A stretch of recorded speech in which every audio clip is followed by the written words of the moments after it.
Hey, fabulous seventh graders. Happy Monday. Welcome back to another full week of e-learning. I hope you're well rested after the weekend. You were able to get outside and do something fun. Finn and I went for lots and lots of walks this weekend and just enjoyed our time together.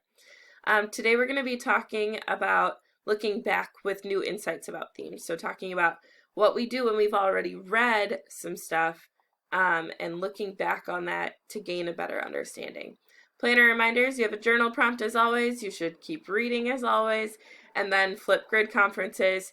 If you're on the schedule to do those today on Mondays, make sure you're doing that today. If you are on the schedule for Friday, then also please make sure you're checking to look at my response.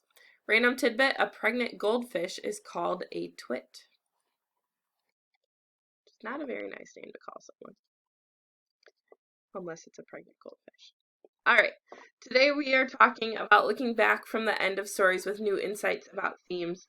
Your learning target is that readers monitor and adjust their thoughts and insights as they approach the ending of a text.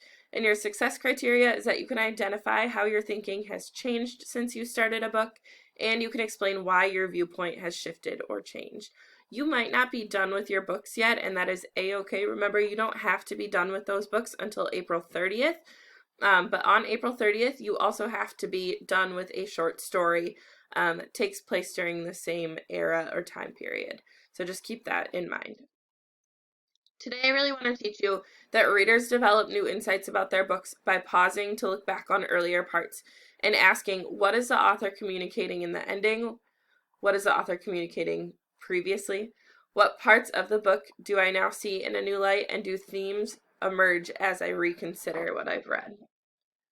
So we're going to go through an example from Patrol. And one thing that's really important to do is to pause and think about where you're at. So we finished the book Patrol last week, so we're able to stop at the end and look all the way back. And I also want you to use the ending in the middle to see the story in a new way. So there's this little anchor chart over here. It says hindsight is 2020, questions to consider as you pause to look back at a book. So what is the author trying to communicate at the end? What work does the ending do? Does the ending illustrate a theme? Does it resolve the problem or introduce new ones?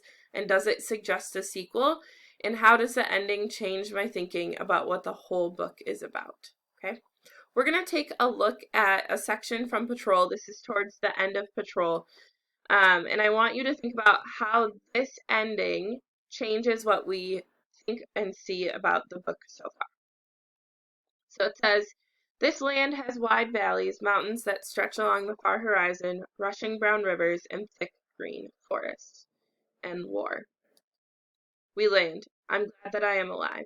As the heat of the day passes to the heat of the night, I write a letter to someone I love. I wonder if my enemy is writing a letter. I am so tired. I am so very tired of this war. So this tells me a few things. It seems like our soldier here is sad and exhausted, and he feels kind of stuck.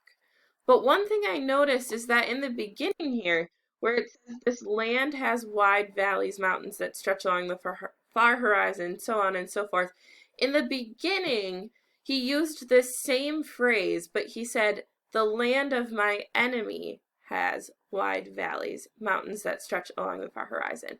Here he doesn't do that. He says the land of my enemy in the beginning and not at the end. And I think there's a reason for that. I think our soldier is starting to realize that enemies have common humanity, that they are all people, so they all have this common humanity. This land has wide valleys, mountains that stretch along the far horizon, rushing brown rivers, and thick green forests. Okay? The ending makes me think that this is a story not even really about people in war, but about how people are more similar than different. Enemies have a lot in common, right? He came face to face with an enemy soldier who was another young man who didn't want to point his gun at the other guy. And maybe that's the horror of war. You might know this, but be powerless to do anything about it. Today, what I really want you to focus on is completing the 6th journal entry and taking some time to look back on what you've already read. So even if you don't do any new reading today, if you can focus on some reading that you've already done and just look back on that and reflect on that. That would be perfect. Think about how you're seeing your book in a new way based on the middle or the end or wherever you're at. So your journal prompt is this: look back at an earlier part of your book, ask, what is the author communicating? What does today's reading reveal about things that have already happened? And are there any other themes emerging? Okay, you have officially made it through the first bend of this unit, so awesome job.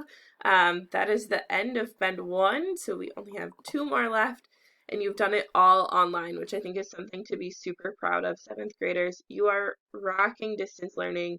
I am crazy proud of all of you and crazy proud to be your teacher. If you have any questions, as always, feel free to hop onto my office hours from 11 to 11:30 on Google Meet, or just shoot me an email. See you guys later.